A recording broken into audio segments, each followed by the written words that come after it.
アイスメーカーで作った氷を、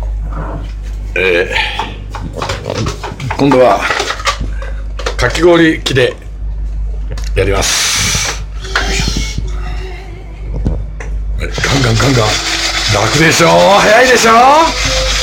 いいな、かき氷作ってみんなにモテようと思ってみんな頑張ってます。俺なんか傍観者だもんね。外にはちゃんとかき氷でみんな待っております。